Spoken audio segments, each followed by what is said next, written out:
दिवे दिला देह भजना गोमटानी तो या झाला फाटा बाधिकेचा. त्या भगवंताने आपल्याला नरदेह दिला कशासाठी तर त्या भगवंताचं नामस्मरण करण्यासाठी. भगवंताचं नामस्मरण करण्यासाठी आपल्याला भगवंताने नरदेह दिला.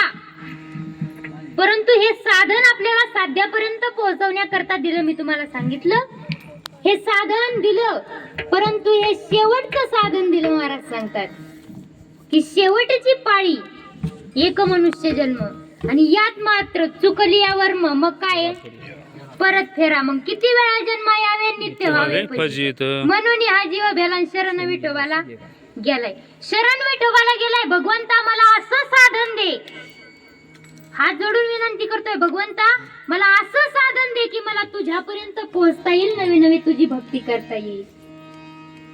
परंतु आपण भगवंताला काय केलं? साधन आपण मागून घेतलं, परंतु त्या साधन साध्यापर्यंत पोहोचवण्याकरता त्याचा वापर केला नाही. जन्माला आलो कशासाठी हे आपण जाणून घेतलं नाही. इथं जन्माला येऊन आपल्याला करायचंय काय हे सुद्धा आपण जाणून घेत नाही. आणि या जन्मातून आपण चुकून जर मेलोच मरणारच येतोय. मला वाटलं बेनवडीची माणसं अमर आहेत की काय. असं नाही ना काही. जो जन्माला आलाय त्याला मरण हे आहेच. जो जन्माला आलाय त्याला मरण आहेच. मग आता मरायचंच का सगळ्यांना? नाही. हो साधं एखादं म्हणलं ना मर तिकडं, तरी सुद्धा आपल्याला काय होतंय महाराज? येतच का नाही राग महाराज? येते नाही वर आले अवतार. हा बरोबर ना. कारण आपल्याला लगेच साधं म्हणलं ना हे मर तिकडं, तरी सुद्धा आपल्याला राग येतोय. मग खरंच आपण मरणारे नाहीत का?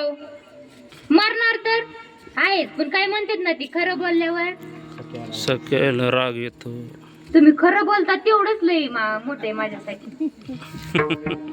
भगवंताने आपल्याला नरदेह दिला कशासाठी तर त्या भगवंताचं नामस्मरण करण्यासाठी. नवे नवे सावता महाराज सांगतात की तेच नामस्मरण आपण केलं तर काय होतंय, आपण ते साध्यापर्यंत पोहोचू शकू. शेवटची पाळी एक मनुष्य जन्म चुकली वर्म फेरा पडे. या जन्माला आपण आलो त्या भगवंतापर्यंत पोहोचण्याकरता आपण जन्माला आलो, परंतु यात जर आपलं वर्म जर चुकलं तर आपल्याला मग परत काय आहे?